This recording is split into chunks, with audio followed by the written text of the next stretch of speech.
since they unilaterally pulled out in 2005. What kind of a pullout is it when every time you feel like you don't like what that place is doing, you just simply invade it, attack it, kill its people, try to terrorize it back into submission? That's no pullout. I want to point something out to you.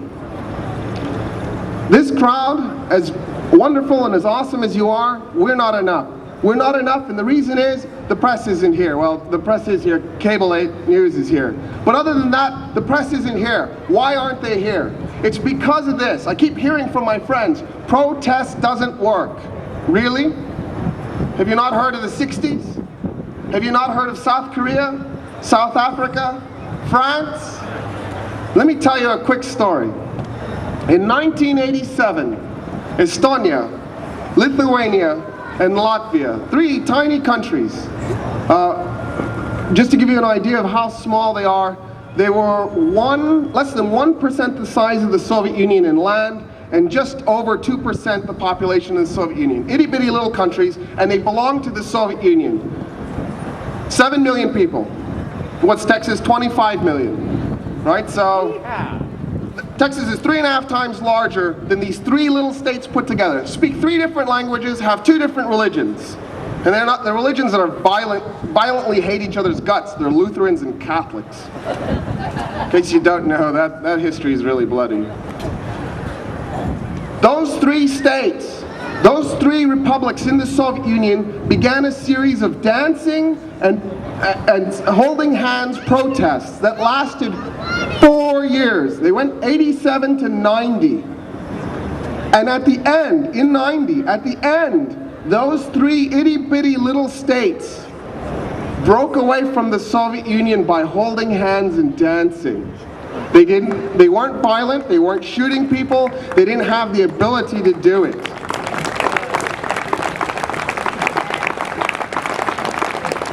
By contrast, in 1989, you will recall Tiananmen Square. Who will ever forget the image of that man standing in front of 4 tanks? And they were butchered. You're right. Protest doesn't work in authoritarian states where the government doesn't care what the people think. You're right. They'll just kill you. The Soviet Union was one of those, and somehow those 3 states broke away. When people tell you protest doesn't work in the United States, they're saying that the United States of America is somewhere on the continuum between the Soviet Union and the People's Republic of China for being an authoritarian dictatorship where the government doesn't care what you think. Are we really that far gone? Have we really lost ourselves that much that we are somewhere in this continuum of authoritarianism? The state doesn't care what its people think? It's a shame. How many of you know 10 people or more in the world? How come they're not here? What happened? Were they busy? Oh, was it the baseball event?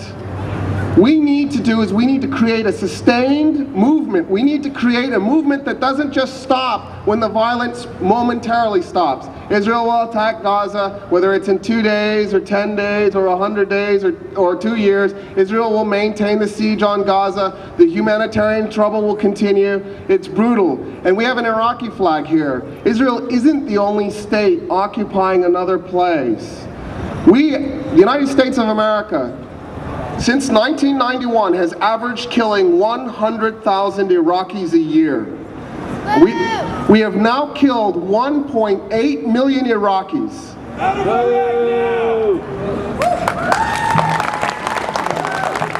On average, that means 5,000 Iraqis every 3 weeks.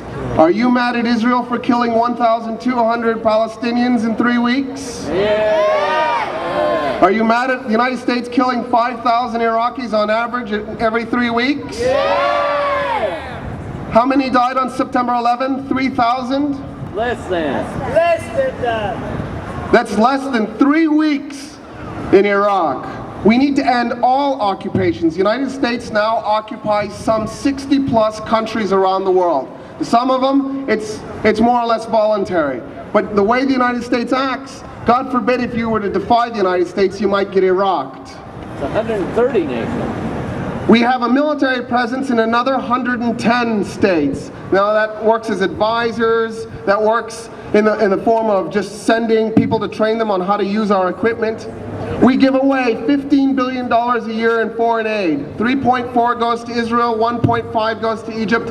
Almost all of the $15 billion a year in foreign aid, $1 billion goes to Colombia. Almost all of it goes towards buying military equipment from the United States of America. It's become our biggest export. Why is the United States the world's arms supplier? Why don't we do something about it? We have a guy who claims to be receptive, who's going to take office next Tuesday. Now, more than ever, people need to get out there and start voicing their opinions. These types of demonstrations shouldn't end today. We need to keep coming. We need to come back in a week, 2 weeks, every week. We need to make sure that Barack Obama knows what we think. It's true. It's true. We've just gotten through 8 years. 8 years of a guy who called us opinion groups. He told us that he didn't care about our opinion. But now we have a guy who claims he does. Let's make him prove that he does. Let's put pressure on this government. The amazing thing about the American politicians are they're only worried about one thing: re-election. All they care about is that you vote for them. If you protest, if you demonstrate, you write letters to the editor, you write letters to them, you put up blogs, you do whatever you can to get the word out, and you let them know that you're not happy, they will take notice. They're worried about their jobs, especially with 13.5% unemployment. What we need to do as a country, we have a 98% re-election rate in the United States. What we need to do as a country is get in the habit of voting out the incumbents. We need to prove to them that they are accountable to us. This isn't just about Gaza anymore. This isn't just about Iraq. This is about the United States of America. And if you want peace in the world, you have to take it back first. Free, free Palestine! Free, free Palestine! Free, free Palestine! Free, free Palestine!